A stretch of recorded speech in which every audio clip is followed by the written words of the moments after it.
Scott Rasmussen with us here on WSBA Morning News with Gary Sutton. Scott joins us here this morning. He's been a veteran of our show for many times. Good morning, Scott. How you doing? Well, I'm doing great, in the coronavirus era. Yeah, and you've got a good poll out that really kind of gets at a lot of that, and I wanted to get to it this morning because a lot of information there, including 89% of Americans approve of President Trump's early action to ban travel from China, right? That's right. In fact, one of the things we see in all the data is people are very supportive of some pretty strong measures to combat this problem. Not only did 89% support the Chinese travel ban, 73% strongly approved of it. Wow. That's extraordinary. We don't find, even among your fans, you won't get 73% strong approval. That's just an incredible number. That hurts, by the way, Scott. Thanks a lot. Yeah, I'm sorry. No problem. I wouldn't do it either. It's the way we all are. But yeah.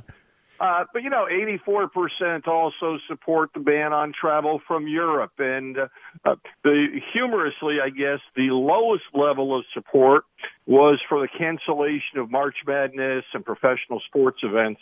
But even that, 3 out of 4 people approve of it, 51% strongly approve. This is something 9 out of 10 people are following news about the coronavirus. 8 out of 10 are concerned about it. 40% are very concerned. But there's not a panic. About half think, that within a month or so, this will be contained and things will go back to some semblance of normal. I'm always reminded, you talk about the sun also rises, right? The rising sun chair from the Constitutional Convention. And, I think it's so important to keep an idea that there's going to be a sun rising again, right? Absolutely. In fact, I believe that one of the strengths of our country, I just wrote a column about this for the Deseret News, one of the strengths of our country is that we all get involved. We don't sit back and say it's the president's job or the governor's job or the mayor's job. And people, you see it all the time. We're getting flooded with emails from our businesses and friends telling us the steps they are taking. We're starting to hear reports of private companies getting more testing kits out and doing things. We see neighbors trying to find ways to connect with other neighbors. I live in New York City right now. Every restaurant is closed. They can deliver to you, but you can't go out to a restaurant. And yet people are finding ways to connect and combat the isolation some people are feeling. And it is this ongoing community effort that I think gives people some hope. Scott, politics has kind of taken a second seat here, which is hard to believe. For the most part, to the coronavirus. But you dealt with some election-related topics, and, of course, now we're here this morning on the verge of maybe Joe Biden becoming the nominee. He's now doubled up the delegate size. He won in 3 big states last night, in Arizona and Illinois and also Florida. So he's looking pretty good right now. But you were looking at some polls the last few days regarding Biden, and not only Biden and Sanders, but Biden and Trump. Tell us a little bit about what you found out. Well, right now, Joe Biden leads President Trump among registered voters by a 47 to 43% margin. So 4-point advantage, 7 months to go, obviously very close. Interestingly, when we asked people, regardless of who they wanted to vote for, who did they think would win, Trump had a 1-point edge, 46% to 45%. Lots of things in the data that won't surprise anybody. Republicans like the president, Democrats like his opponent, independents leaning a little bit towards the president right now. But when you dig deeper, what also comes very clear is the president's supporters are more enthusiastic, more engaged in the election than Joe Biden's supporters. So we remember 4 years ago, turnout matters, especially in critical states, and that enthusiasm edge for the president right now, is a great place to start. The other thing, too, that goes along in this race with Sanders, we saw Sanders being very popular out of the gate. He won the first few contests and then went into this tailspin after South Carolina. Socialism and capitalism. You asked some questions about that as well. Tell us what you found out, because obviously Bernie Sanders representing socialism, and some would say Joe Biden capitalism. What did you find out? Well, 35% of Americans have at least a somewhat favorable attitude about socialism. 47% have an unfavorable view. Capitalism does much better by a 56 to 28 margin.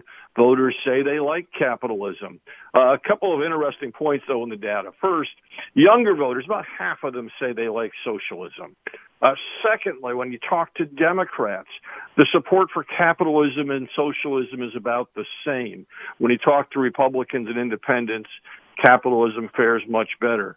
But ultimately, I think it's really important for people to recognize that the word socialism to young people today does not mean what those of us who remember the Cold War think it means. Right. It does not have anything to do with turning power and money and regulations and regulatory authority over to government.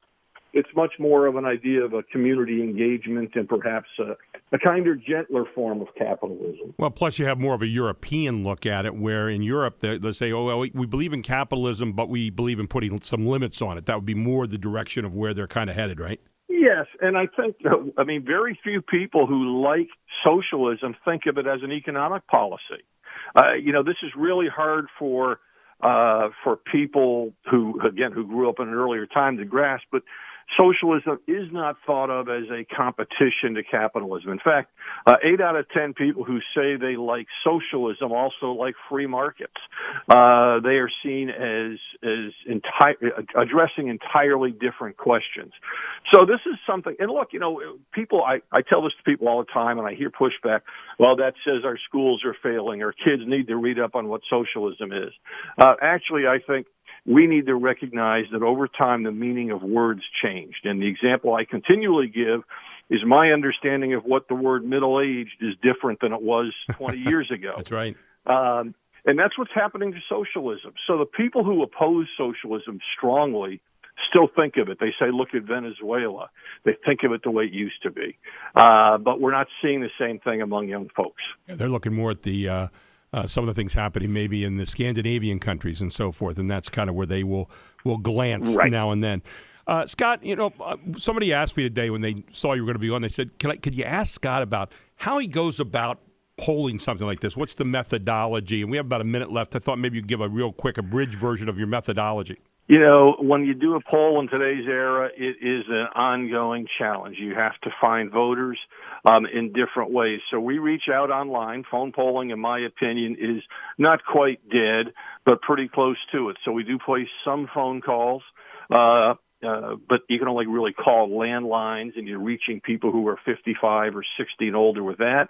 You're reaching out through texts and emails and other ways to everybody else. And the challenge is making sure you have a really good balance. The challenge is making sure that whatever process you use to recruit people, through random selection, through voter list, or anything else, is truly random and is truly ending up with a sample that reflects the nation at large. One of the things that I think is very important for people to recognize, it's not just getting a balance among gender, age, race, and party. It's getting a geographic distribution, suburban, urban, rural. It's getting an educational distribution. So you have to call a lot of people to fill in all of those buckets and then get a representative sample. And not be afraid of what the outcome is going to be. So there's no agenda going in. It's just a matter of, okay, where are people at on this particular issue? And that's what you do so well. Scott, really appreciate you being with us this morning. I know you're a little down about the baseball season starting later, the Yankees getting out there, because you're like a number one Yankees fan. But always good talking to you, my friend. It's just giving Aaron Judge and the gang a little time to get help. Oh, geez. Okay. All right. Yeah. I'm not going to say the Orioles will overtake them this year. We got a little ways to go before that happens again. But always good talking to you, my friend. You take care. Great talking to you. Thanks, Scott.